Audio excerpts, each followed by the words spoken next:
Le deuxième invité nous a rejoint sur ce plateau, Monsieur Kaliba André, est haut représentant du gouverneur du Maniema. Bienvenue. Bienvenue, madame. Alors, comment se porte cette province aujourd'hui? La province du Maniema, une province qui vient du néant et aujourd'hui est en train de retrouver ses lettres de noblesse sous le leadership du président de la République, Fachi Beton, et avec un homme brave, le gouverneur Moussa Kawankoubi Moïse, qui dirige à bon escient cette province. Et je voudrais aujourd'hui, comme le gouverneur c'est un homme qui ne parle pas beaucoup, et il a mis au centre de sa gestion une gestion axée sur les résultats.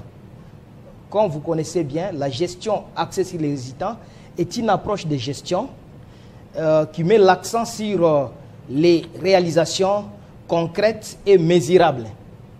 Et l'excellence Moussa Kawankoubi, en prenant la province du Maniema, il était découragé par quelques filles et fils de cette province pour dire que la province est dans une fossée totale et ça sera difficile de la relever. Mais aujourd'hui, les indices... Dis-moi après, que dire de cette province qu'il a pris les commandes il y a 10 mois déjà maintenant? 10 mois, c'est dans une semaine. Donc nous sommes à 9 mois, 3 semaines. Après d'une année. Oui, après d'une année.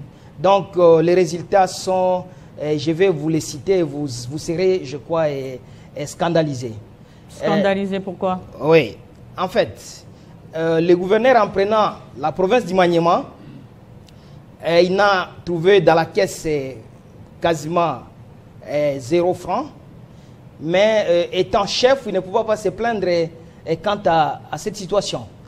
Il faudrait qu'il fuisse, c'est comme ça que j'ai commencé, je vous ai dit, c'est un gestionnaire avec les centres, les résultats. Et c'est comme ça, devant la représentation provinciale, lorsqu'il a présenté son programme de gouvernance, il a d'abord dit, sur le plan sécurité, ce qu'il va faire, sur le plan économique. Vous savez que le Maniema dépasse déjà sa position géographique. C'est une province enclavée et qui est juste limitrophe de 6 autres provinces. Et il a trouvé, il n'y avait, sur le plan infrastructure, par exemple les routières, il n'y avait aucune communication d'aucun territoire et les chefs-lieux des provinces. Ça, c'est sur le plan infrastructure routière. Quand vous regardez sur le plan économique, je vous ai dit, une caisse qui ne respirait pas. Avec tous ces questionnements... Et à ce jour, cette caisse s'élève à combien? C'est comme ça que j'ai commencé. Je vous ai dit, s'élever à combien, mais au moins, la province a fait une économie endogène. C'est-à-dire, nous avons d'abord les problèmes de connectivité. Où est-ce qu'on peut trouver les moyens? Vous savez, les Maniema, nous avons beaucoup de richesses minières, mais qui sont sous-exploitées. On n'a pas de sociétés industrialisées. Il y a jusque-là l'artisanat qui est presque de certaines ressources. Mais demandez conseil aux autres gouverneurs des provinces minières. Non, c'est là où je viens, madame. Le gouverneur a fait d'abord les diagnostics. Les diagnostics, c'était quoi? Parce que pour que les investisseurs viennent, ils doivent être rassurés. Est-ce qu'il y a des carrés miniers? Est-ce qu'il y a certaines sociétés qui ont des permis de recherche et des permis d'exploitation? Est-ce qu'il y a des zones d'exploitation minière? Bon, au Maniema, parce que je vais vous donner d'une manière, parce que vous m'interrompez par moment. Amener les engins, par exemple, à Tanganyika, au nord Kivu, au sud Kivu, ce n'est pas la même chose qu'amener les engins d'exploitation au Maniema. Les coûts déjà, quand quelqu'un veut amener un engin vers Kisangani, la Chopo, il va passer par Ouganda et ça arrive vers la province de la Chopo. Ituri, la même chose. Quand vous êtes à Goma, à Bukavu, ils sont frontaliers. Mais nous sommes au centre. Nous sommes comme les Sankourou, la Lomami, nous sommes des provinces du centre, les Kasaï. Pour que les engins, par exemple, arrivent, il faudrait, soit par voie fluviale, soit par voie aérienne. Les coûts augmentent. Ça sont des problèmes. Mais en dehors de ça, il faudrait que les gouverneurs puissent d'abord montrer, puissent vanter la province. C'est comme ça qu'il a organisé une série de conférences. Ces conférences-là, c'est les recommandations de ces conférences devraient découler les projets bancables. C'est comme ça la première conférence, par exemple, qui s'est tenue en octobre. C'était une conférence basée sur le mines, les infrastructures et l'énergie. C'est-à-dire, vous savez que les trois secteurs sont liés, étroitement liés. Et déjà, cette conférence-là, les recommandations ont commencé à porter les fruits aujourd'hui. Vous savez que le Maniema, depuis son existence, on n'a jamais eu la traçabilité de l'or que cette province produit. Mais aujourd'hui, je peux vous avouer devant ces plateaux que l'or du Maniema est maintenant traçable, même si c'est l'or qui est produit artisanalement, parce qu'il n'y a personne. On ne savait pas que les Maniema produisaient autant d'or. Mais aujourd'hui, il y a DRC Gold Trading, une société qui a été créée sous l'avènement du président Félix Tshisekedi. Et cette société, c'est pour éviter la contrebande, pour éviter ce qu'on appelle le blanchiment des capitaux. Il y a des gens qui allaient avec leur or, ils avalent ça. Il y a d'autres qui pouvaient se blesser, on les coud ça et après ils vont aller vendre ça soit à Kampala ou à Goma. Mais aujourd'hui, avec l'avènement de cette société à Kindu, 3 semaines après, cette société a exporté 150 kilos d'or. Donc je vous dis déjà d'ici 6 mois, on peut facilement atteindre 300 kilos d'or, 400 kilos d'or qui sont produits au Maniema. Déjà, ça c'est un écho positif. Tout le monde voit ça à travers les ondes et ça permettra... Concrètement, la population bénéficie. Qu'est-ce que la population gagne dans Très tout bien. ça? La population, qu'est-ce qu'elle gagne? La population gagne de manière indirecte. Parce que lorsqu'il y a un investissement, c'est comme ça que je vous ai dit, nous avons un investissement endogène. On a produit d'abord, parce que vous ne me laissez pas le temps, quand le gouverneur a pris la commande de la province, il devrait associer dans sa gestion toutes les forces vives de la province du Maniema. La FEC, la société civile, les confessions religieuses et lui-même. C'est comme ça qu'il a créé une taxe conventionnelle sur les 3T non minérés qui sont exploités artisanalement, mais qui les autres sociétés viennent acheter. Il va créer ça, mais il dit à tous ses soumissionnaires pour dire que pour ne pas voir que moi, le gouverneur, je suis venu chercher de l'argent, je dois créer une gestion transparente. Et c'est comme ça qu'il va associer les confessions religieuses, un représentant, la société civile, un représentant, tout comme la FEC, un représentant. Et lui, le gouverneur, quand l'argent entre de la taxe conventionnelle, entre dans un compte qui a été créé, avant que l'argent ne sorte de la banque, il doit y avoir 4 signatures. Les gouverneurs signent, la société civile signe, la FEC signe, ainsi que les représentants des confessions religieuses. Tu ne verras jamais un gestionnaire qui fait de sa gestion une gestion transparente de ces niveaux-là. Et aujourd'hui, cet argent qui entre dans la taxe conventionnelle, la priorité, ce sont les routes. Nous sommes une province qui est en train d'implémenter la méthode de IMO, la haute intensité de la main-d'œuvre. C'est-à-dire, le gouverneur s'est dit, c'est comme nous médecins, vous recevez un malade, vous recevez des malades, un malade qui fait de l'hémorragie et un autre malade qui a les maux de tête. En fait, en étant médecin, vous allez d'abord vous précipiter à arrêter l'hémorragie. Comme je vous ai dit d'entrée de jeu que le Maniema n'était pas connecté avec les autres, avec tous ces territoires. Donc, comme en avec conclusion, le gouverneur Moussa commençait d'abord par arrêter l'hémorragie. Et qu'en est-il de l'appel à l'unité lancé lors de ces 100 premiers jours? L'unité, il est le seul gouverneur aujourd'hui, depuis que le Maniema existe, il parle avec tous les aînés du Maniema, quelle que soit leur appartenance politique. Ça, c'est l'unité. De deux, comme je vous ai dit, il fait de sa gestion une participation locale. Lorsqu'il invite la société civile, n'est-ce pas? La société civile, normalement, dans beaucoup de provinces ou dans les pays, on voit la société civile comme un opposant. Mais aujourd'hui, comme la société civile sait que autant d'argent entre pour les biens de la population, il y a des routes que le gouverneur Moussa a ouvertes qui n'ont jamais existé dans notre province. Donc, aujourd'hui, les Maniémiens sont unis à travers son gouverneur. Parce que dans lui, on retrouve un gouverneur qui est initiateur et qui aime toutes les filles et les fils du Maniema puissent progresser. Donc ça, c'est par rapport à l'unité. Et lorsqu'il fait des conférences, il invite tous les originaires du Maniema, les députés, que ce soit de l'opposition, de la majorité, il les amène à Kindu pour que chacun puisse mettre la main dans la pâte afin que notre province puisse rayonner. Mais au moins, le président de la République est fier d'avoir un gouverneur comme le gouverneur Moussa Kabankoubi. Je vous parle, à l'heure où je vous parle aujourd'hui, il y a toute une délégation de la Banque mondiale qui est à Kindu.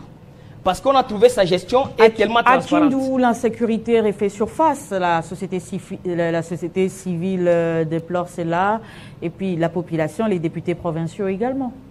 Non, comme vous le savez, il y avait une résurgence de l'insécurité. Résurgence. Oui, mais aujourd'hui, c'est maîtrisé. Lorsque le gouverneur a pris les bâtons de commandement, il a trouvé qu'il y avait beaucoup de jeunes délinquants dans la ville, tout ça, et il a appelé tous ces groupes en leur donnant sa vision et en décourageant tous ces groupes-là. Mais aujourd'hui, vous savez, après la prise de Goma et de Bukavu, qui sont des provinces frontalières du Maniema, il y a eu des déplacés qui viennent, et il y a, en même temps, il faut organiser l'autodéfense, c'est-à-dire la réserve armée de la défense. Il y a d'autres délinquants qui ont profité de ces petits désordres, en fait. Parce qu'il faudrait recenser les personnes qui viennent à partir de la province du Nord Kivu. On parle aussi des prisonniers qui ont été libérés par grâce présidentielle. Oui, tout ça, ça n'a fait qu'exacerber cela. Mais aujourd'hui, il a implémenté sur le plan sécuritaire dans la ville de Kindu et les autres villes, ce qu'on appelle le principe Nyumbakumi. Nyumbakumi, c'est en fait un concept swahiliphone qui veut dire chacun contrôle l'autre. C'est-à-dire, dans chaque avenue, on met une personne responsable de contrôler 10 maisons. Okay. Et il met les sifflets dans ces 10 maisons. Donc, la première personne que tu vois entrer dans votre avenue, dans ces 10 maisons que tu contrôles, si tu ne maîtrises pas la figure, tu notes cette personne-là. Dans telle parcelle, j'ai vu une personne étrangère. Et la nuit, lorsqu'il y a la parcelle voisine où on crie, vous sifflez. Et c'est en contiguïté, chacun siffle. Et c'est comme ça aujourd'hui. Vous voyez que cette insécurité... C'est une démarche efficace pour mettre fin à l'insécurité? Bon, c'est l'une des démarches. C'est l'une des démarches. Donc, je voudrais vous dire qu'aujourd'hui, le Maniema a trouvé un homme qui est disposé à servir sa province. Vous m'aviez coupé lorsque je vous expliquais, par exemple, cette équipe de la Banque mondiale qui part au Maniema. Pourquoi? Parce qu'ils ont trouvé un gouverneur qui voudrait amener une gestion participative. Pourquoi la Banque mondiale sera aujourd'hui au Maniema avec ECOREF? C'est parce que le gouverneur a voulu, il a trouvé des problèmes internes. Il a trouvé ce qu'on appelle la régie financière de la province, la DGERMA, où les agents subissaient les courants politiques. Lorsque les gouverneurs, on change les gouverneurs, on change les agents. Et ça, c'est dans toutes les provinces, vous remarquez cela. Alors, lui, il voudrait quand même la stabilité.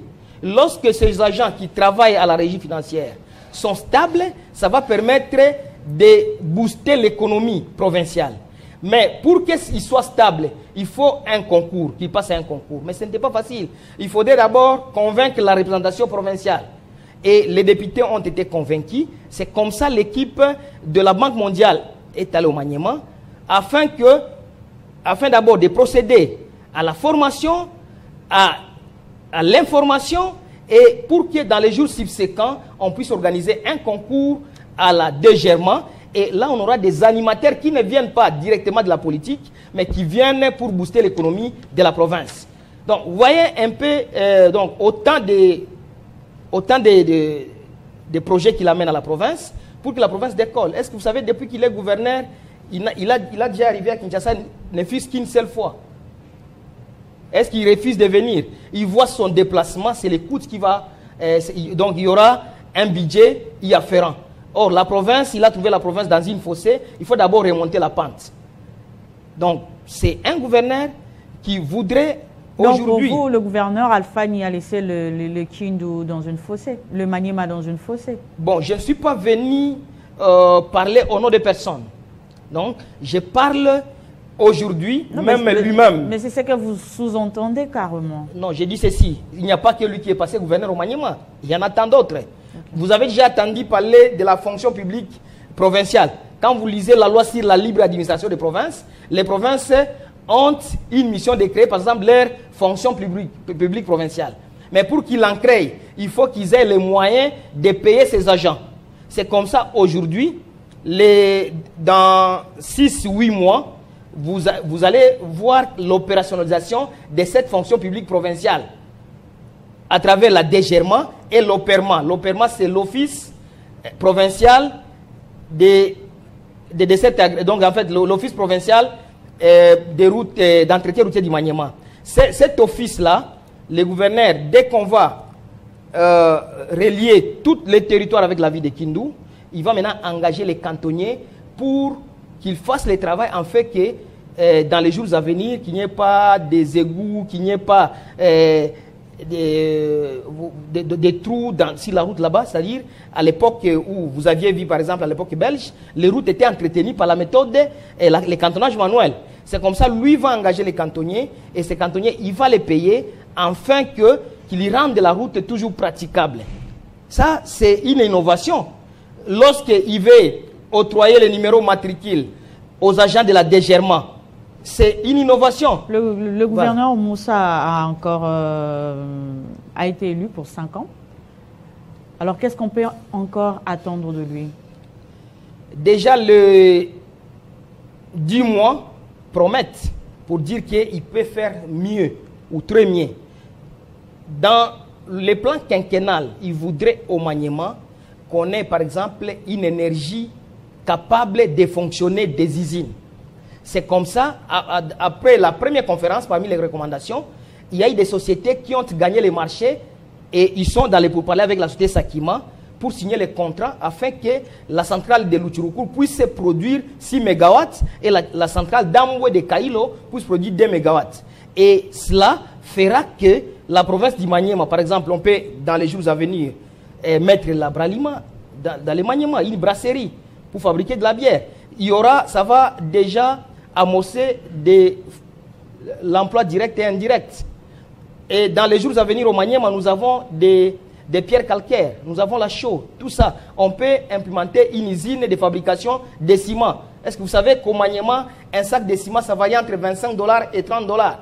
C'est suite toujours à l'enclavement. Si nous commençons à produire localement les ciments, ça va nous aider à faire beaucoup de choses. Donc, il a beaucoup de projets et nous devons cesser d'avoir des sociétés qui existent au Maniema. Ça, il a déjà écrit à toutes les sociétés chinoises de mettre, par exemple, leur bureau de représentation dans la ville de Kindu. Ce pas des sociétés qui viennent de non. Ils exploitent à petite échelle de l'or ou de la castérite, mais ils n'ont pas de représentation dans la province et dans la ville de Kindu. Ils doivent avoir des représentations dans la ville. Cela permettrait aux Maniémiens et Maniémiens d'avoir de l'emploi. Et dans les jours à venir, ces sociétés doivent se transformer à des sociétés industrielles. Parce qu'une société industrielle n'est pas comme l'artisanat. Dans l'artisanat, est-ce que tu peux demander à un artisan d'engager l'autre? C'est difficile. Mais dans une société industrielle, il y a d'abord les cahiers de charges que la population va soumettre et le gouvernement va suivre est-ce que ces cahiers de charges est respecté. Mais en dehors de ça, il y aura la redevance minière qui va profiter aussi à la province pour son émancipation économique. Pour chuter rapidement, il y a un digne fils du Maniema qui a été condamné tout à l'heure par la Cour constitutionnelle. Votre réaction?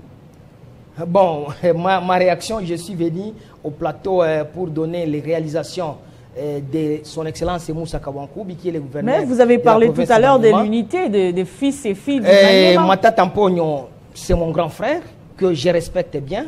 Moi, je suis au représentant du gouverneur du Maniema. Sa condamnation, je n'ai pas fait le droit pour que j'entre dans les analyses de son dossier. Mais au moins, étant un frère, ça m'a tiqué, oui, ça m'a tiqué charnellement comme un frère, parce que nous avons la fraternité, nous sommes ici de la même province, et moi, je suis les gars, c'est un bangou-bangou, nous sommes frères, donc je ne peux que compatir avec lui, mais entrer dans la condamnation, si c'est bonne ou c'est mauvaise, je ne saurais pas parce que je ne suis pas juriste, ces dossiers datent depuis longtemps. Et ce sont les juristes qui peuvent décortiquer parce qu'ils savent les articles, ils savent qu'est-ce qu'on peut condamner ou pas. Donc, on va chuter votre message par rapport à la gestion du gouverneur du Maniema. On va chuter par là. Merci.